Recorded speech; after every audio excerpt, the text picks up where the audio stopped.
अध्यक्ष महोदय, वर्तमान वित्तीय वर्ष राज्य निर्माण के इतिहास में एक जुझारू वर्ष सिद्ध हुआ। कोरोना के वैश्विक प्रकोप से देश के साथ साथ झारखंड राज्य भी आहत हुआ है। इसलिए मैं सर्वप्रथम राज्य के अग्रिम पंक्ति में के सभी कोरोना योद्धाओं को नमन करता हूँ। धीरता तथा सेवा की असीम भावना के साथ साथ स्वयं को निछावर करने के जो भाव इनमें देखने को मिले, उसे शब्दों में प्रकट नहीं किया जा सकता। इस विषम परिस्थिति में सरकारी तंत्र के साथ साथ विभिन्न गैर सरकारी संस्थानों और संगठनों सहित प्रिंट और इलेक्ट्रॉनिक मीडिया की भूमिका भी प्रशंसनीय रही है। पंचायत स्तर से प्रदेश स्तर तक के सभी जनप्रतिनिधि जो मानवीय संवेदना दिखाई, मैं उनके प्रति कृतज्ञता प्रकट करता हूँ।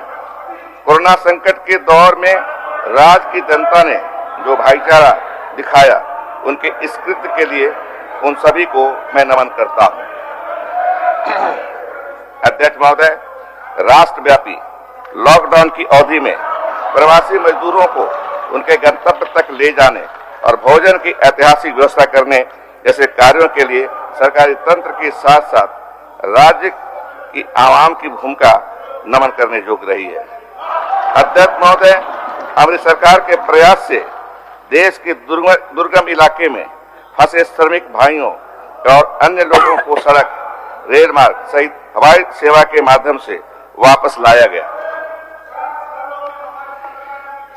कोरोना अभी पूर्णतः समाप्त नहीं हुआ है। इसमें जो क्षति हुई है उसकी भरपाई होने में कुछ समय लगेगा। सरकार एक लोक प्रयास से इस क्षति की पूर्ति की जा सकती है। सरकार इस महामारी से लड़ने के लिए कृत संकल्पित है। माना कि डगर कठिन है, पग पग पर बाधाएं हैं, आगे बढ़ने से रोक रही महामारी सरीखी जो लाए हैं, पर रोक न सकेंगे ये कदम, हम उन्नति के अभिलाषी हैं।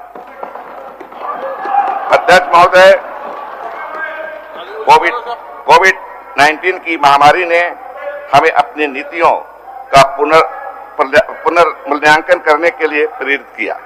प्रत्येक वर्ष ग्रामीण क्षेत्रों से होने वाले पलायन को रोकने एवं ऐसे लोगों को राज्य में जीविकोपार्जन के साधन उपलब्ध कराने के निमित्त हमारी सरकार प्रतिबद्ध है। राज्य सरकार की कृषि क्षेत्र के अतिरिक्त गैर कृषि क्षेत्रों में भी रोजगार के नए अवसर उत्पन्न करने हेतु योजनाएं ला रही है। रूरल डिस्ट्रेस को कम करने के लिए मनरेगा योजना अंतर्गत भुगते मजदूरी दर में राज्य सरकार ने अपने संसाधनों से वृद्धि की है। अब मनरेगा मजदूरों को 194 रुपए के बदले 225 रुपये, मतलब 31 रुपए की वृद्धि मजदूरी मिलेगी। इस वर्ष मनरेगा के अंतर्गत बिरसा हरित ग्राम योजना, नीलांबर पीतांबर जल समृद्धि योजना, वीर शहीद फोटो हो खेल विकास योजना तथा दीदी बाड़ी योजना को प्रारंभ किया गया है। कोविड-19 की महामारी के दौरान राज्य की जनता, विशेषकर प्रवासी मजदूरों की न्यूनतम बुनियादी आवश्यकताओं का ध्यान रखते हुए उन्हें भोजन एवं अवसान की व्यवस्था उपलब्ध कराई गई।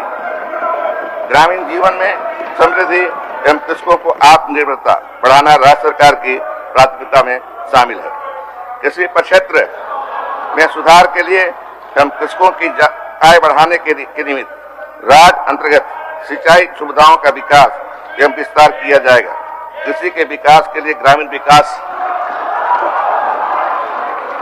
की योजनाओं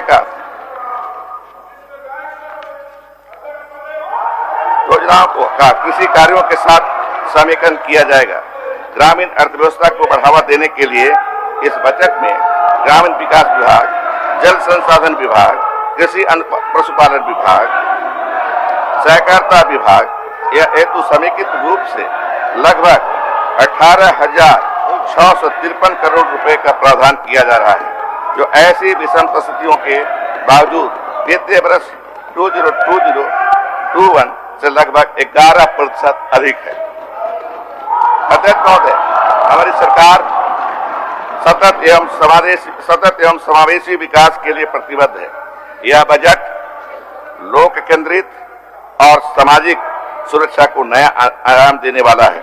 सभी को भोजन, सुलभ एवं गुणवत्तापूर्ण स्वास्थ्य सेवा, शिक्षा, शुद्ध पेयजल एवं स्वच्छता तथा आवास जैसे न्यूनतम बुनियादी आवश्यकताओं की पूर्ति के साथ साथ ग्रामीण विकास, रोजगार सृजन एवं शहरी सुविधाओं के उन्नयन हेतु इस बजट में प्रभावी कदम प्रस्तावित किए जा रहे हैं।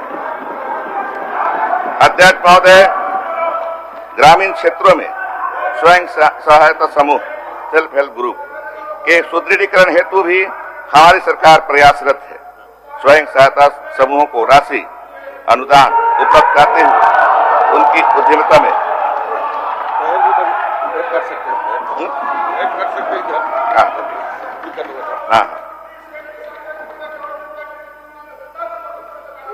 स्वयं सहायता समूह की राशि अनुदान उपलब्ध कराते हुए उनकी उद्यमिता में बढ़ोतरी के हेतु इस बजट में कदम उठाए जा रहे हैं। संस्थागत मापदंड स्थापित करते हुए हम कौशल विकास की योजनाओं को संचालित कर रहे हैं।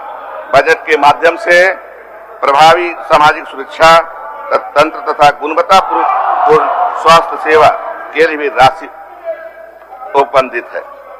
अध्यक्ष महोदय, अनुसूचित जनजाति, अनुसूचित जाति एवं अन्य पिछड़ा वर्ग के छात्रों को बेहतर शिक्षा उपलब्ध कराने के निमित्त योजनाएं चलाई जा रही हैं तथा विशेष स्कूलों एवं छात्रावासों का संचालन किया जा रहा है। यद्यपि कोविड-19 जनित परिस्थितियों ने हमारे राजस्व संग्रह को संकुचित किया है, तथापि हमारी सरकार ने सामाजिक प्रक्षेत्र के दायरे को बढ़ाने के साथ साथ पूंजीगत आधारभूत संरचना की उपलब्धता सुनिश्चित करने हेतु समुचित प्रयत्न किए हैं। पूंजीगत आधारभूत संरचना में भी सामाजिक अवसंरचना पर विशेष बल दिया जा रहा है।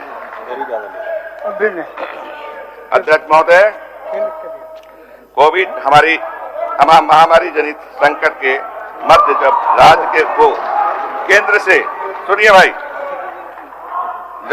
जब राज्य को केंद्र से अतिरिक्त आर्थिक सहायता अपेक्षित थी, ऐसे समय में राज्य को केंद्रीय करों से मिलने वाले हिस्सेदारी में भी कमी देखने को मिली।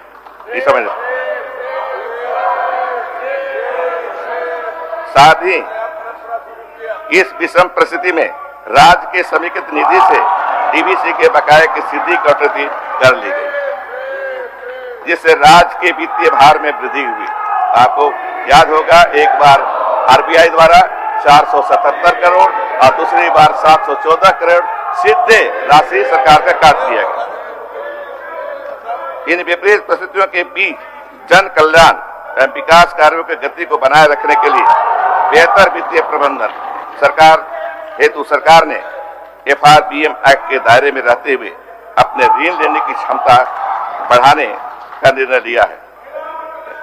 इस बढ़ी हुई ऋण क्षमता का प्रयोग सामाजिक एवं आर्थिक आधारभूत संरचना से विकास एवं निर्माण में किया जाएगा, जैसे ग्रामीण एवं शहरी क्षेत्रों में रोजगार के नए अवसर सृजित होंगे। इस पहल का अधिकांश लाभ समाज के अंतिम पायदान एवं हाशिए पर खड़ी जनता को प्राप्त होगा।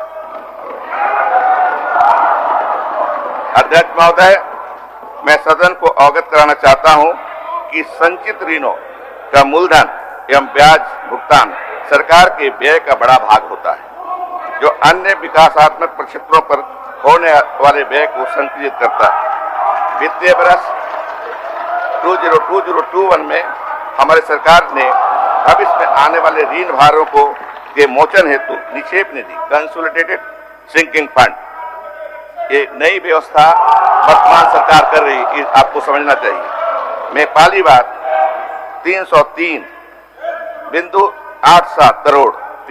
करोड़ 87 लाख रुपए का निवेश किया है, जिसे राज्य की क्रेडिट रेटिंग बढ़ेगी। यदि पूर्व के सरकारों ने पहले, इसको भी सुन लीजिए, यदि पूर्व के सरकारों ने पहले से ही इस कोष में निवेश किया होता तो कोविड-19 के कारण राजस्व क्षति को सिंकिंग फंड में निवेशित राशि से काफी हद तक कम किया जा सकता था। आगामी वित्तीय वर्ष के लिए इस कोष में 472 करोड़ रुपए का प्रावधान किया जा रहा है, जो ब्याज भुगतान की सतता एवं बेहतर वित्तीय प्रबंधन में एक कड़ी है। इससे आने वाली पीढ़ी पर इन ऋणों का कम से कम भार पड़ेगा। राज्य सरकार के समक्ष प्रस्तुत सभी चुनौतियों के बावजूद ब्याज राजस्व प्राप्ति अनुपात हमने 8.06% पर बनाए रखा है। अध्यक्ष महोदय, सदन के माध्यम